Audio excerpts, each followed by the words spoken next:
Okay, welcome. We're very excited to get started. I want to start with some introductions of our panelists and really hear a little bit more about their career paths. So they'll each kind of give their extended introduction, which official question is share an overview of your path from Cornell to your current position. What set you on this path towards public service?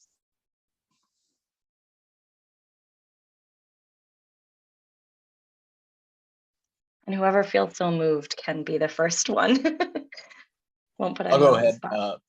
How's it going, everybody? My name's George Tornado. I'm a Arts and Sciences 2013 alum. Thanks to Katie and Mia for having me and the rest of the group, and nice to speak to everyone. Currently, I'm an attorney at a law firm here in DC where I do federal affairs work. So the way I kind of describe it is that I'm the firm's liaison to the Biden administration. In terms of my path, from Cornell immediately upon graduating from Cornell, I got my master's in education policy from Harvard. And then after that, I joined the Obama administration as a political appointee at the Department of Justice. That kind of came about from a number of Obama World internships during my time at Cornell.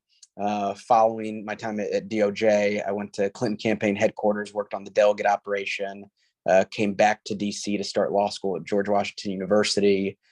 During law school, continued to work part-time, both on the Clinton Kane transition team, pre-elect for a DNC race, for a voting rights organization, etc. Following graduation, I worked for Mayor Pete Buttigieg's then presidential campaign as his national delegate director and the national deputy political director.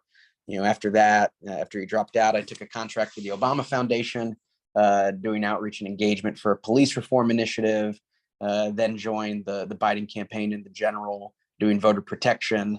And then I found myself at the law firm where I am now, and learning a lot, and happy to answer any specific questions that may come up around any of those experiences, but that's a little bit of an overview.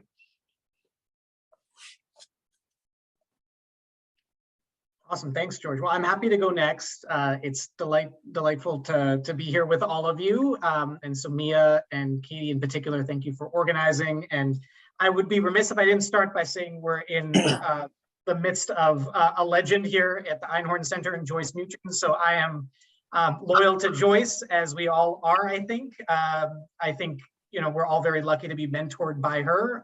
And so just a shout out to you, Joyce, for all that you've done for Cornell and all the students. So nice to see you. I'm maybe the gray hair here on the panel. So thankfully it's hiding on the side of my head.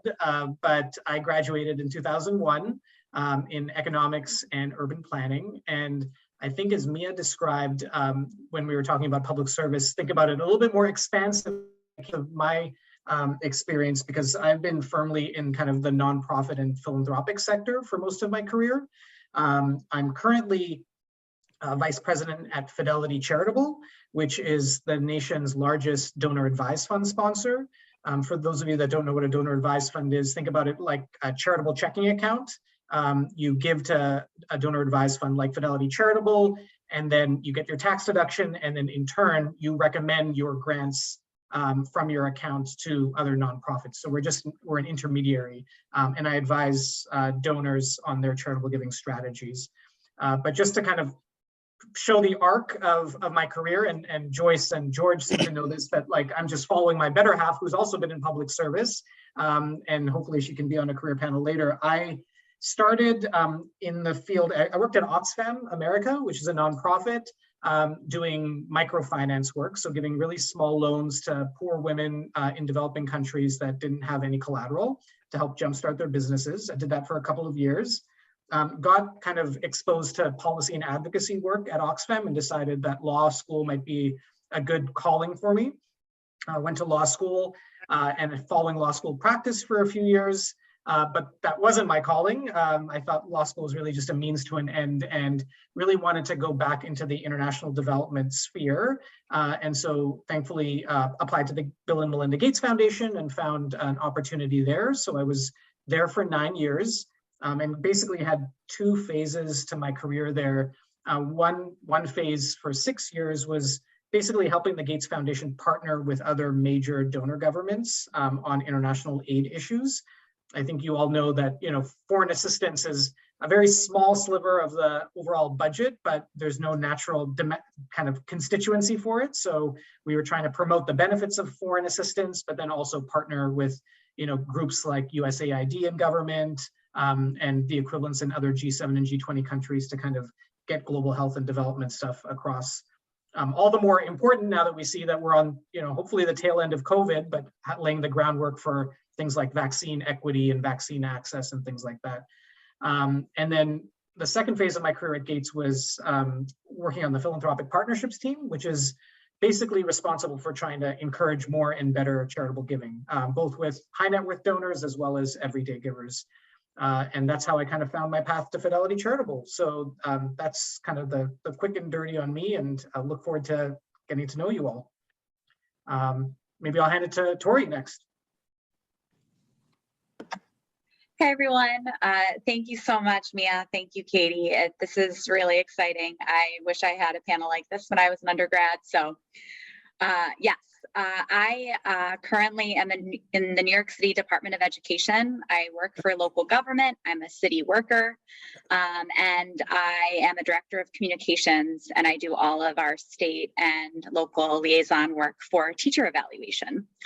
So I do all of the fun policy and legislative work to ensure that we keep our teachers accountable. And also, as a former teacher myself, I try to keep it in mind that it is not just about the legalese, it's also about the day-to-day practice that makes sure that our students and our kids are getting the best education that they can get in New York City.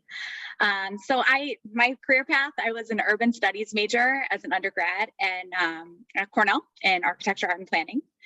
And when I was graduating, I became a Teach for America Corps member. So I was involved with Teach for America as an undergrad. I was a campus campaign coordinator, and so I got to learn a lot about TFA while I was an undergrad. And naturally, I did TFA after I graduated, and I taught in Brooklyn, in Brownsville, for 3 years. I taught at a charter school there. Uncommon Schools is the name of the charter, and we're a really awesome charter network. He's super high performing, incredible incredible school leadership, incredible amount of observation and training and support. Lots of resources, lots of financial resources. I was really in I was in a great place to be a teacher.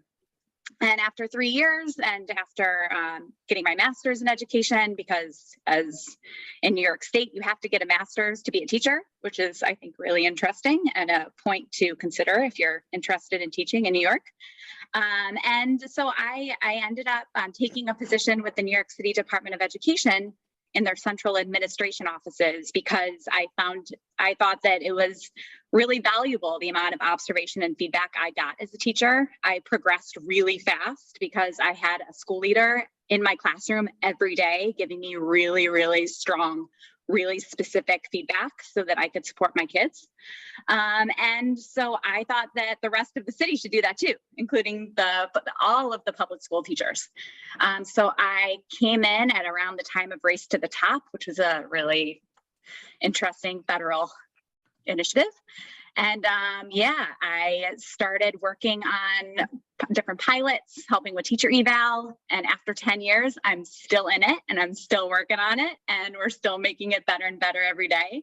I've sort of grown over the course of my career within the government to ensure that there were different opportunities, promotion opportunities, civil service exams, like all of the stuff to ensure that I, could get to the position I'm in now. And I'm very excited to talk about city service and government, and looking forward to meeting all of you. So thanks for having me. Great. Last but not least, Stephanie, you're up. Yeah, hi everyone. Thank you again to Mia and Katie for arranging this. To echo what Tori said, this is something that I wish I had when I was undergrad. And my story isn't quite as long as these folks. I graduated in 2019. I was Cal's graduate, an animal science major and a business minor, but always had an interest in policy. And I came here to Washington, D.C. in 2018 to be an intern. And after graduation, graduated without a job. And, comparing myself to many of my friends in finance, which I think we'll discuss later, that was not typical for many of them. But I came here in 2019.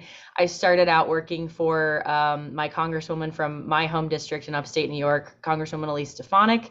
I was a policy advisor for her on agricultural and environmental issues, and I also did some communications work for her over the course of about 2 years, and then joined my current boss's team, Congressman Dan Newhouse, who is from Central Washington, represents Washington's 4th District, and is also the chairman of the Congressional Western Caucus.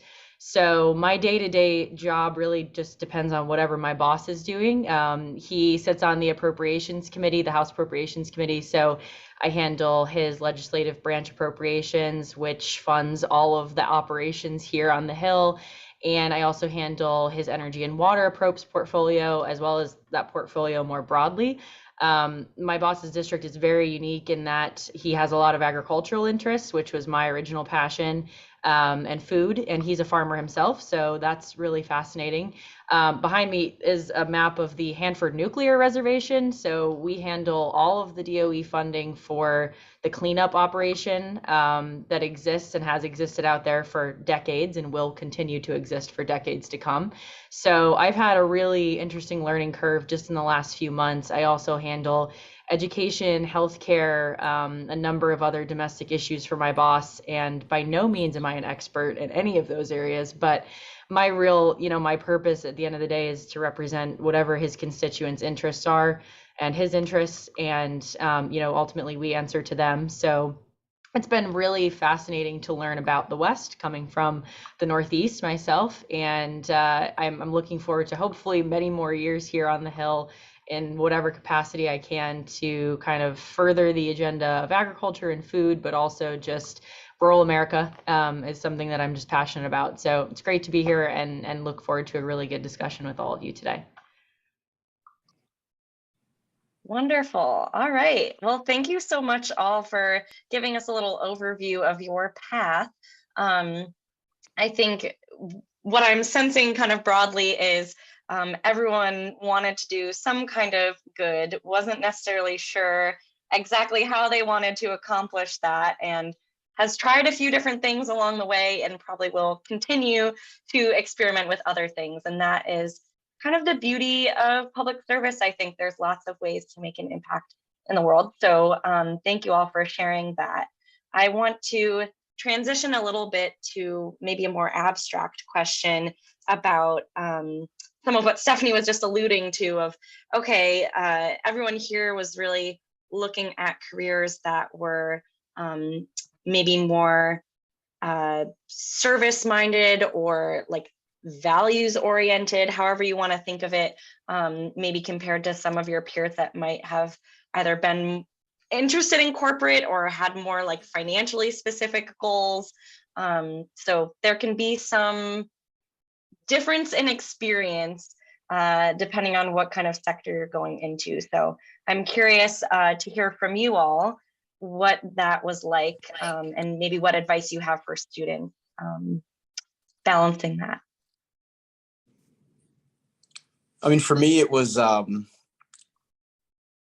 since when I was 10, watching the, Gore presidential debates and writing, journal entries for school about it, or, going and helping in the mailroom for like a local mayoral candidate. And, this space has always kind of been my interest area. So I was very kind of intentional about continuing in that area. And so you think about a lot of the students at Cornell or peer schools that very A-type just to even be there, right? So if you don't have that sort of passion that you already have, right, and you go in and you're looking for that passion, and it's often too easy to just say, okay, what are all the other A-type people doing? What's the most prestigious thing? It's, let me do this business fraternity, let me then go through the process and try and go to like a McKinsey Bain BCG or whatever the big bracket banks are and things like that. And so it's too easy to fall into all that, which is also fine. But for me, it was trying not to be distracted by the unlimited, number of choices that there are at a university like Cornell, but really, move forward on the areas that I was interested in, try and learn more about it. And that's why the Public Service Center to me was such a formative experience. And, like Naguib, mentioned, Joyce, I consider my Cornell mom, and knowing that Joyce is on student time, most of our times catching up or after midnight when she's, done in the office. And, Joyce taught me a lot about, service and, doing things the right way and being truly involved in the community and getting to know the issues at a grassroots level, and not drive-by service, as she always references, which I imagine you all constantly hear. And so, that's kind of how I saw it, just, not keeping blinders on, being open to other opportunities, but using my time at Cornell, both, within campus, but also with the summers and internships to kind of explore my passions further. Yeah, I want to add one other thing that maybe some others can weave into, because I appreciate that kind of like experiential experimenting that George just described. But I think one of the questions that some people had, even just in the registration form, was like, how do I navigate or balance like wanting to make an impact, but also needing a good paycheck? And I think we all know you can make a living that is comfortable working in public service, but you're not getting a 100K job offer straight out of the College of Engineering. This is a different kind of situation. So if anyone can speak to that, like financial piece. I think for me, it was telling that when and this is different for every single, like where you go in the country, but my fiance at the time is an accountant, and he was making less than me my first year as a teacher, and I got my summers off, and my work-life balance was, teaching is tough. I had no work-life balance, but I had my summers off. So I think that like it's a matter of you have to sort of figure out also with your time is valuable.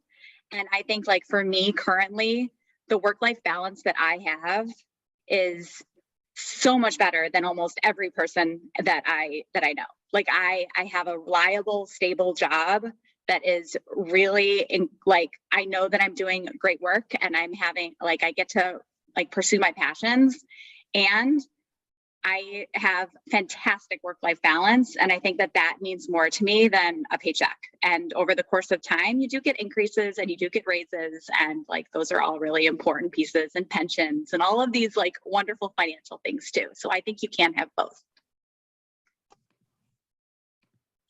Yeah, I'm happy to underscore what Tori said. I think it's, let me say upfront at the beginning that some of us may have the privilege, right coming out of undergrad, as I did. So I'm calling that privilege of not having any debt. So without having debt, sometimes that can be a major consideration in what drives kind of your decision making early on. When I graduated in 2001, for sure, those consulting firms were enticing. They were offering $53,000 and $55,000 salaries compared to $30 in the public sector or in the nonprofit sector. And that seems like a significant gap when you're first starting your career. What I'll say though is that, everybody here is probably dedicated to their craft, whatever that craft will be. And I think you will have the opportunity to grow in whether that's the government sector or the non-for-profit sector. And undoubtedly, you will be making enough to be comfortable and have that work-life balance that Tori described. Ultimately, for longevity, I saw plenty of my colleagues that graduated at the same time as me start at consulting, start in other places, but get burned out after a few years. And I was able to kind of sustain because what drove me was kind of purpose and mission. That kind of took precedence over financial kind of abundance and just knowing that pathways existed to be able to be financially secure in those places. So you have to remember too, even though that private sector salary might be kind of enticing and luring you, that whether it's government or the nonprofit sector, there are other benefits that sometimes are not as well known that can kind of subsidize like paying down your debt, or, you know, helping you get to a financially secure place, you know, healthcare fully included as opposed to having to pay for it out of your paycheck. All these kinds of things are hidden things that you should really factor in when thinking about financial considerations, because it's not as just easy as going by salary. I'll speak a little bit to the student experience, and this was something that I vividly remember because I had, you know, I was in animal science, I was in CALS, and most of the people that I was going to class with were either continuing on to vet school, going home to run their family's farm, or going to go work in industry somewhere. And I was just sort of floating around like, okay, but I don't want to do any of that. And so I also at the same time remember I had 3 of my best friends who are also in CALS, in AIM, who were going to EY, RBC, and IBM. And they knew that in September, right? And I'm still out here interviewing until April and May. And that was really difficult. And I think my parents also had a moment of panic, like, okay, why don't you actually have a job yet? But I think, you know, the thing that I always tried to tell myself was I'm not going to get out of college with the same salary figure as them, but I am going to like going to work every day, and I am going to be doing something that I'm passionate about. And that, to me at that time, certainly didn't mean that I needed to make a bunch of money. I still feel that way. No one goes into a government job because they want to make money, right? So I've always tried to, you know, think that it's very easy. The Cornell mentality to compare yourself to other people is very easily something you can get caught up in, and you don't need to do that, and you shouldn't do that, because I think everyone has their own timelines, and you're all learning the skills that you need to be successful no matter what you do. So keep that in mind. But I certainly, you know, there are some benefits to Najib's point about, you know, my federal student loans were partially paid off because I'm a federal employee. And that made a huge difference for me, especially, you know, right out of college. And you do move up and you find ways to stay competitive, and you find ways to live in expensive cities. You know, DC is not cheap. New York City is not cheap. There are ways that you can make it work because people have done it before you. So don't be afraid, at least for a while, to pursue something that you're more passionate about, even if you have to put some of your other financial priorities on the back burner. As long as you can sustain, I think, to me, like I said, it's always been really about the purpose, and the paycheck will come if you are passionate about the purpose. I think the Great only other thing that alliteration. I think the other thing that I'd want to add is that, you know, kind of like Nagib referenced, like, you know, your priorities could change over time for different reasons as you enter different phases of life and this and that. And so, you know, you often will have the ability to pivot, right? So, you know, especially at this, I think the start of, you know, your career, like Stephanie said, like pursue the passion, and then, you know, things will work out from there, and you can kind of move from there. And then I also think, you know, obviously these sorts of decisions on, oh, what's the first job going to be? It feels so, determinative, you know, but it's not necessarily, right? You know, you don't have to stay in that same lane. You don't have to stay in that same function. There are abilities to kind of, you know, move and change course. So, you know, that's another reason why I think that, you know, you don't necessarily have to put too much weight and stress on what that move is. And then, you know, also as others you see just in this panel, there's so many different ways to serve, you know, whether it's in government, you know, whether it's nonprofit side, you know, from my perspective right now on the private side, you know, philanthropy, etc. So that goes back to like the pivoting aspect. So that'd be the other thing. Yeah, that's a great point too, George. I guess shameless plug for the Career Center that you can still use career services as an alum, no matter how many years out you are. You're always welcome to come back and see us or give us a call. So we're happy to help you make that change too, like George is mentioning. If you maybe start private and want to go public, or you are even just pivoting within the world of nonprofits, like feel free to come back, and we're happy to help you make that switch.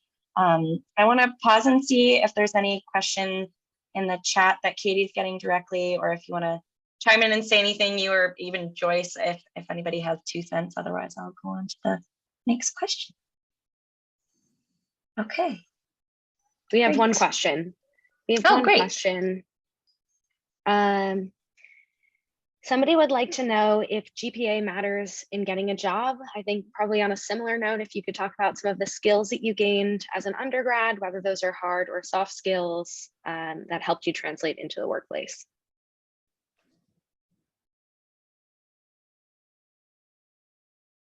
I'll at least get us started, and you all can talk about skills. I will say I've been reading a lot of articles lately about GPA not mattering nearly as much as skills. So hopefully that helps set up some of the alumni answers. I can jump in on this one. I have never been asked what my GPA was, even as an intern, and I'm sure that's different for everybody. But, you know, I think first of all, you're going to have a piece of paper that says Cornell on it, and that's a huge, you know, plus sign for a lot of people. I would also say, you know, if you can have a certain GPA, but if you're going to work in public service, one of the things we always ask our interns during the hiring process is, have you ever worked in customer service? Have you ever had a job in the restaurant industry or anything like that? Because honestly, that's day to day. Sometimes you're putting out fires, you're dealing with people who are equally as passionate as you, if not more, some days about something.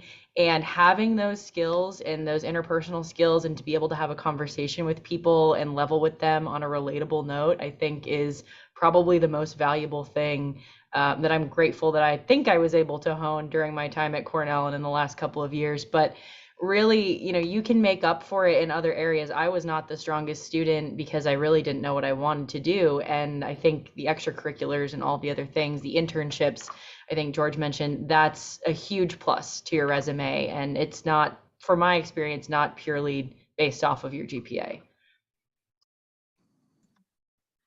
In New York State, at least for teachers to go into master's programs, GPA does matter. We're trying to change that on the legislative level, so stay tuned.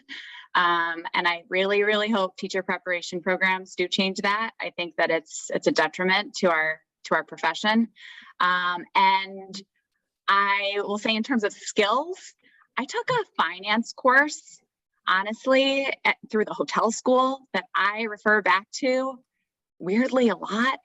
I know that's more knowledge than skills, but it really taught me a lot about Microsoft Office and and like Excel, and just being able to use all of those like technical skills that I think are really, really important for both communication and just organization of information. So I would highly, highly recommend. There's like a business computing course in the hotel school as well that I really liked, and that is probably, I still have my manual around here somewhere from that, and I still use it. Like Excel has not changed that much.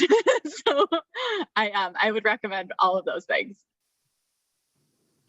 Yeah, I'll reinforce that. I think GPA certainly, hopefully isn't a deciding factor. I've had the privilege of employing and hiring many people in the last couple of years, and that's not a factor in my decision making. But I think if GPA is not the deciding factor, then what's a proxy for you continuing to have impact, drive, show initiative? I think those are the things that you need to kind of underscore in a cover letter or somehow call it in your resume to show that you had the leadership skills and initiative to get something done that otherwise was a problem or that was stuck. So I would just encourage you to think about what's that one thing that you rose above, and without your engagement or involvement, it wouldn't have gotten done. I think that's really what employers are looking for, is that like hunger and drive and initiative more than anything else. On skills, I'd say all of us, it seems to me, on the panel have some experience, and you guys are all going to start an entry-level job where you're going to have a boss. That boss needs to be briefed on something. Typically, that brief might come in the form of an oral brief, or it might come in the form of written brief. And so I think seniors in particular, you probably think that writing seminar from freshman year is so long ago, but I encourage you to continue to think about how to shore up your writing and analytical skills, in particular, to be able to synthesize information, right? 100 pages down into a page that you can present to your boss so that they can digest it and be able to take action on it. I think that it takes a certain level of writing skill to be able to synthesize and brief materials for principals. And I guarantee you, all of you will have that experience set where you have to brief with written material. So kind of learn to hone that skill, with continual like writing improvement and getting some support at Cornell, because I think that that's going to serve you well. Yeah, in terms of GPA, thank God it has not been a factor in my career, or else I would not be employed. And in the hiring that I've done, it's not been anything that I've looked at. For when I hire and when I've been hired, what's mattered is kind of where I've worked before, who I've worked for, and those references, right? At the end of the day, all you have is your name, and so anywhere that you go, you want to put your best foot forward. You want to be a team player, you want to be a hard worker, and you want to be eager and earnest, and just do your best. So there's that. From a skills perspective, one thing that I did is through every single internship experience, I was very intentional about working in a different function, because it doesn't matter whether you go campaigns, government, philanthropy, etc. There's always communications, there's always like finance or development. There's always kind of the more administrative, scheduling or scheduling in advance, that sort of piece. Digital now obviously is everywhere. And the reason I did that was to get a sense of what I was good at, what I actually enjoyed, how a certain shop is run, get a sense of what exit opportunities look like, for people that work in certain spaces, and all of that to help me figure out, kind of what area I wanted to go in, but also so that when I was looking for jobs, I could be a utility player and be able to go as needed. So for an example, when I was, interviewing for the Obama administration, because I had a lot of different functional experience, I was able to be considered for all sorts of different jobs across all different agencies, but across all different functions at that junior level, because I was able to speak towards prior experiences that lend itself well towards public affairs at DOJ, right? Or, briefing book at HUD, or all these different pieces, ledge affairs, et cetera, et cetera. And so that was helpful for me. And also, even to this day, even if it was just an internship, I feel like it gives me the ability to see the bigger picture in working towards any mission, as opposed to being very siloed and like, what are the goals of a communication team within a campaign? It's, I know where the communication goals sit within the broader goal of the mission of a campaign, right? And so that's something that I found helpful for me. Okay, the next question I have for you is, not necessarily every role in public service is political, but how do you find stability in a profession with continuous turnover?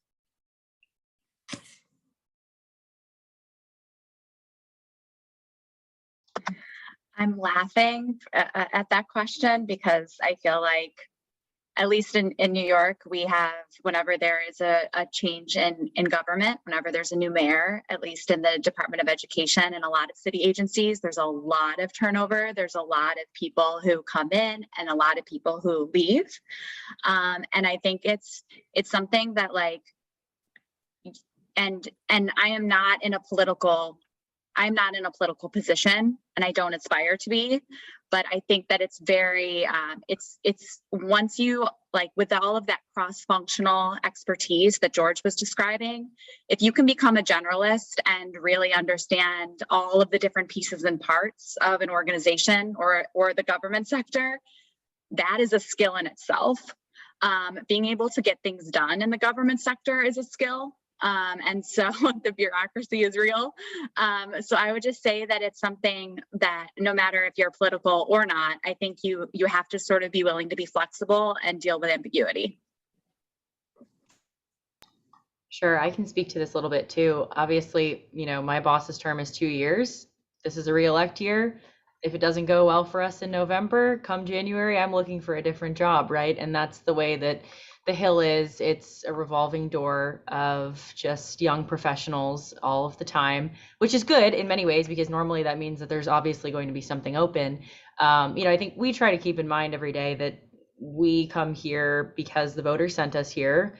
And then once we get here, whether or not they voted for my boss, we represent them. And that's something that you just have to bear in mind when you're making decisions or advising him on certain things. But it is difficult because you don't have very many people in this setting, I guess, at least, that have specific policy expertise in one area. We have to handle 12 or 15 different issues every day and yield questions and put out fires in those areas. And so that is one thing that I think hopefully the House, now that they've increased the MRA, they're going to try to keep people around by increasing everyone's salary a little bit more and have more institutional knowledge instead of people going to the private sector because they want to make more money. I'm hoping that trend continues because I think that is one of the issues with government right now is the turnover is so high. Every time there's a new administration, all of the agencies change. There's all these confirmation hearings we're waiting on, and it's just a process. And it's something we just live with. But it does keep things interesting. I'll say, you work a little bit harder knowing that you can maybe keep your boss here, keep your job, and keep the good work moving that you want to do.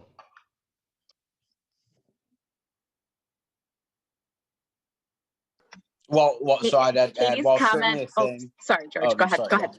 I was gonna say, I would add, well, it's certainly a thing. There's instability from that perspective. It's like people land, like, so it's more that it's frustrating. It's more that it's the ambiguity and not knowing what that next move is, but like you'll land, you'll be fine. I was just going to comment to Katie's comment in the chat about unionization. Like that is something, at least in New York City government, a lot of our positions are union positions. We have very strong union positions. And so even though there's a lot of turnover, even though there's a lot of that happening, most of our employees are unionized. And so it isn't, that's why I think there's a lot of stability also in our offices, unless someone wants to leave or is being pushed out for whatever reason. And also like the private sector, as it's very tempting sometimes when you see some of the other opportunities out there. But I think you can keep a very stable government job, especially because of the unions, and they're very strong in New York.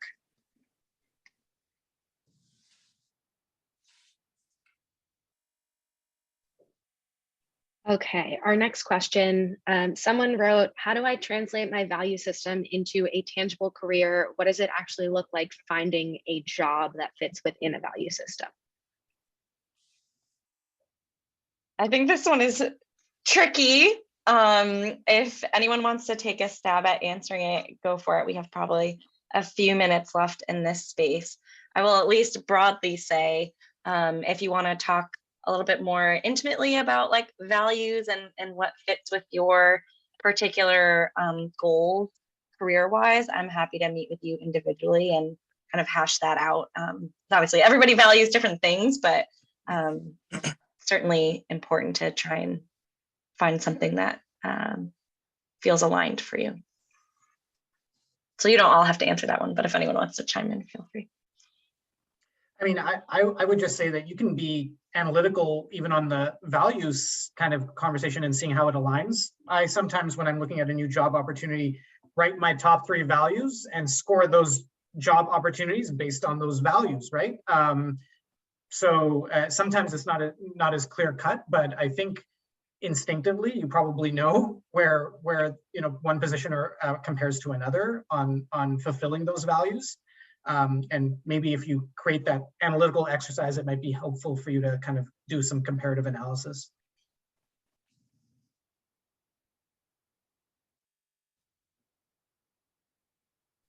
That's a great tip, Nikki. Thanks. Anybody else want to comment on that one? Otherwise, I have one last question.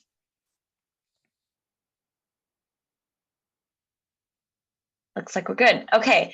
This last one, I think a couple of you could speak to, but there's some folks wondering kind of what is the difference in working for nonprofit versus government? I think there are some people out there who are like, I just care about this particular cause, and I'm wondering what setting or environment I should choose to work towards that cause or work on that issue.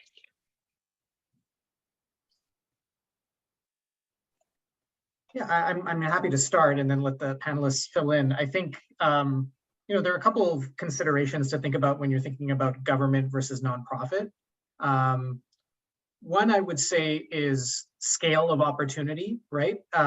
Being in public service and being in government, you're often changing systems and scale. Sometimes there's complexity correlated with that. And so, the particular issue that you're interested in, I would say kind of compare if there's been movement in kind of the government space versus the ability to make a difference on the nonprofit space. That's certainly one consideration. I think the other thing in the nonprofit space, when you're thinking about direct service type of work, some people get energized by kind of working with the people that they ultimately are seeking to help. Certainly there might be an opportunity in government to do that as well, but it may be a little bit, in my opinion, there might be less frequency with that. So you might be one step removed from the ultimate people you're seeking to help. So think about that as a consideration in what drives you and kind of energizes you. And then I'd say that there's 1.8 million nonprofits in the US. That's a lot of nonprofits to be choosing from, right? Government, you can think about, local, regional, state, federal, but there's so much diversity even in the nonprofit sector itself. You can be working at a grassroots organization that only has, a couple 100,000 revenue, up to organizations that are essentially doing fee-for-service activity for the government and feel like a government agency. And so sometimes it's hard to compare. So just think about some of those considerations, nonprofit versus government. It's a good question.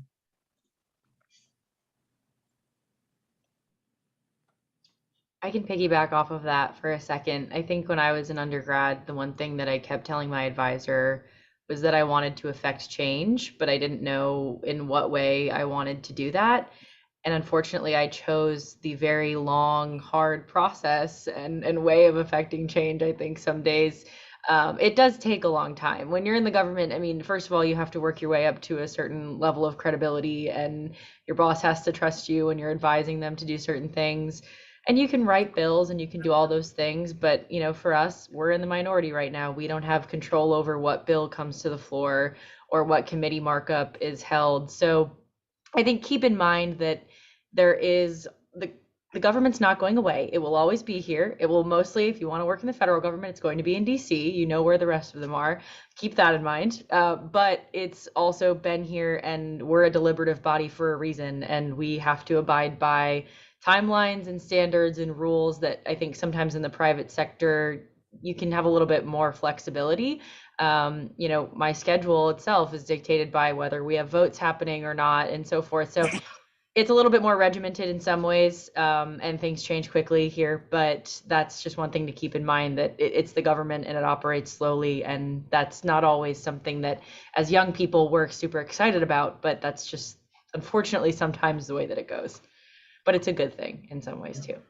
It's a great thing to reinforce. Just another comparison, Stephanie, based on what you said, is sometimes this is just a gross characterization as a generalization, but like government decision making might be considered kind of more top down, whereas nonprofit sector, bottoms up. So in an early stage career, you might have more voice or agency in some decision making. People like Stephanie, have the benefit of working for someone that has influence, and so that's kind of unique perch or position. But I think sometimes you should think definitely about the process of how the decision is making and whether or not your voice and agency and kind of input will make a difference in the short, medium, or long term. I think it's a great point she raises on longevity of time as well as kind of where decision making lies. Yeah, if you want to be the person really driving it, that's very different than I want the stability of someone else like taking the heat and making the big decisions, and I'll support them. So not necessarily that one is like right or wrong, but think about your personality and your style. We have one more question before we let students pick breakout rooms. Once we get through this question, students, you have the option to enter any of those 4 breakout rooms. But before we get there, if you all could answer how students can or should leverage networking in getting a public service career.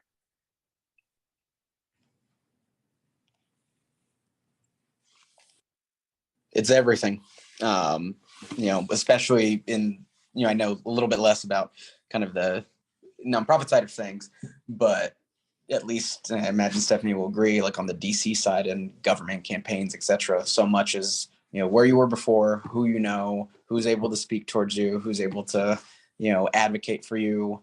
I don't know the last time that I've gotten a job based off of like submitting a resume. And that's just the reality of it. It's, your networks continue to grow. And I think one thing that's important is being, there are people that will go out there and are just very transparent that they're just trying to meet everybody and talk to everybody. And it just comes across as, disingenuous. I've only ever really kind of, whatever organic interactions and relationships that I build, I try and do as good a job as I can of maintaining them. So it's not a here today, gone tomorrow sort of relationship, or a relationship of convenience, or me just reaching out to somebody when I need something, but it's, checking in every now and then. Hey, I've read this article and it made me think, of you, whatever. There are people that I worked with from the White House that, I'll still just talk to about whenever the Pacers or Sixers play, because I'm a Pacers fan, he's a Sixers fan, right? And we've never had to work together since. And now I brought him in as a client to the law firm for like federal affairs work, right? And so it's, things like that. That's how you build and you grow, and people are able to serve as advocates, and you never know who knows who, right? And this world is a lot smaller than it seems when you enter a certain space. And it kind of goes back to what I said at the top about, at the end of the day, all you have is your name. And so, any experience that you go into, make sure that you only put your best foot forward and try and be a hard worker, team player, that you're not one of those people that's always gossiping or causing problems or, involved in drama or things like that, because that's always going to be the case. It doesn't matter the work environment. And so just kind of always keep above board.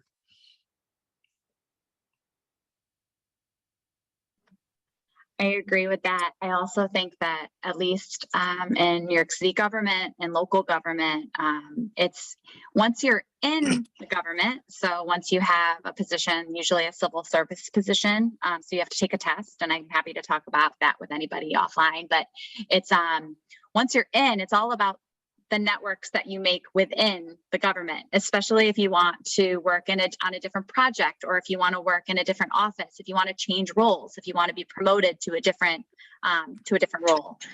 It's really important, not as much about going to like the networking opportunities as much as it is having involvement and doing a really good job on whatever project you're in. So it's a lot about like, oh, your reputation is X, so we want that person to be part of our project because they're, they have a great reputation to do this work well. So I think that it's, and to echo George, I think it's super important that whatever networking, whatever conversations, building those relationships, make sure it's authentic. It's very, very easy to see through when people just want to like chat with you for a job, or like, do they really want to get to know you and be part of your work, and they're passionate about that work.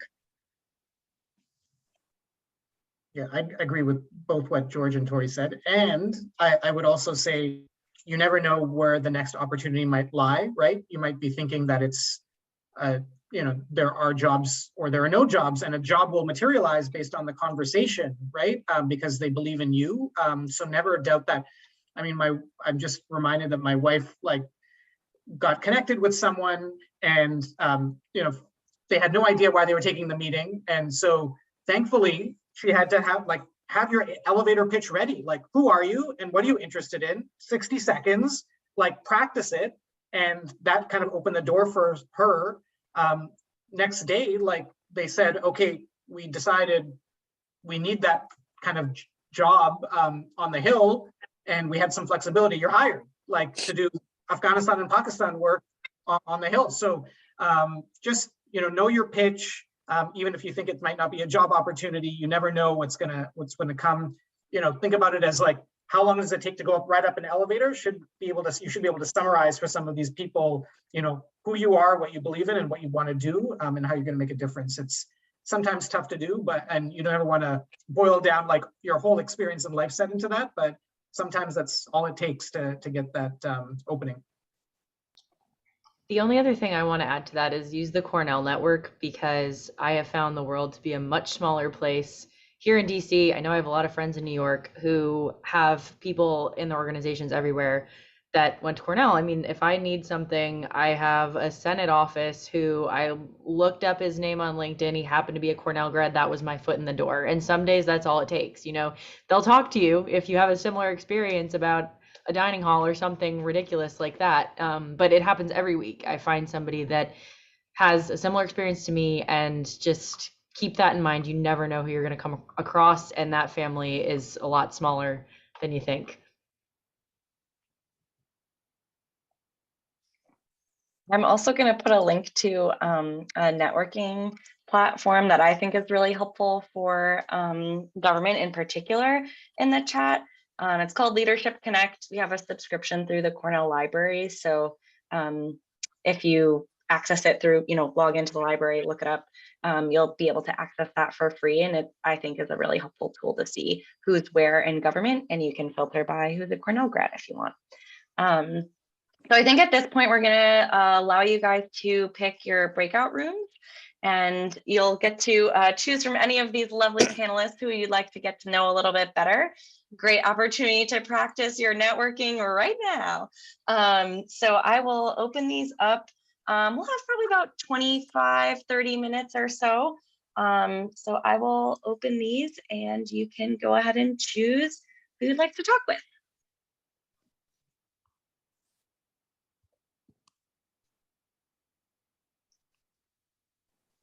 Mia, are you hoping we all come back after that, or is that kind of just the end of it? Will automatically close, and you'll okay. come back here, and we'll just wrap up. Great.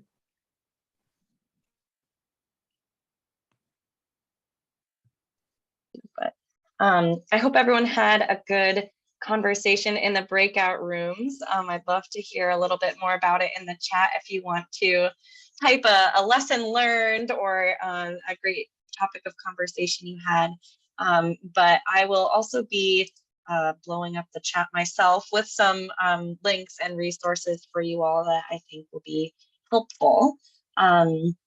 Broadly, I think certainly our websites and Instagrams from both the Career Services Office as well as Einhorn Center are both really useful. So our tags are pretty straightforward, but I'll put those in the chat there for you. I think Katie and I were chatting, some of the other resources we wanted to share with you were just ways of gaining either experience and or finding funding to support an experience that you've already been pursuing. So I'll put in the chat some other links. So the Public Service Center / now Einhorn Center has a few different awards. So I just linked to that general page there in the chat for you. If you have not heard of the Summer Experience Grant, that's also great, open to students in all colleges, definitely a lot of funding for arts students. But there's the link for SEG. As well as if you have work study, a great way to use your work study off campus is through the community work study program. And that would be with like a local municipality or a nonprofit. There's some pretty consistent like long-term partners, but if there was something you wanted to see, you might be able to work with Nicole and set that up too. So dropped that in there for you. Just real quick. Yeah, Joyce, go ahead. That's nationally. Community work study can be national. Nicole does, it's not just the local community, it can be national. So it could be something in somebody's community. And maybe that's what you were saying, but yeah. Yeah, I think there's lots of different options, and sometimes the regulations change from year to year. So double check with Nicole if you're interested in community work study, but bottom line, definitely can earn summer work study that way, which is really nice if you want to do that. We talked a little bit about networking a few different ways and times. Like I mentioned, Leadership Connect, I think, is a great one more broadly, but CU eLinks is also a Cornell specific networking platform, which is how we found some of these wonderful panelists as well. Thanks to Katie's sleuthing, So CU eLinks is probably a smaller community than what you would see on LinkedIn, but alumni specifically sign up there because they want to help students. So that can be a really great place to start if you're a little nervous to start networking. It gives you some templates of what to say even. So that's a helpful tool. I think maybe the last thing, I'm saying question mark. This last Canvas link here is our career development toolkit from the Career Services Office. This is like a good one-stop shop of any career topic you might want to learn about and get started on, available to you 24/7 in your Canvas hub, like where all of your class stuff is. It's a great place to get started or draft a document. And then you're always obviously welcome to meet with us to talk more. So if there's any like lingering questions, or thanks to Caroline putting a lesson learned in the chat. So continue doing that. And I'm just going to put a link for a feedback survey in the chat and see if Katie has any final parting thoughts. I just want to thank our alumni for donating their time to us this evening. It has actually been so invaluable, and we are so lucky to have you speak with us. Thank you. Big virtual round of applause. Thanks for the little emojis I see some people throwing out. There's your feedback form. And if you want to book an appointment, I'll put the link for that in there too, because I forgot about that. So lots of different tools at your disposal, but I'm really glad you all came tonight. And thank you so much to our alumni for your time and energy and efforts. We appreciate your wisdom.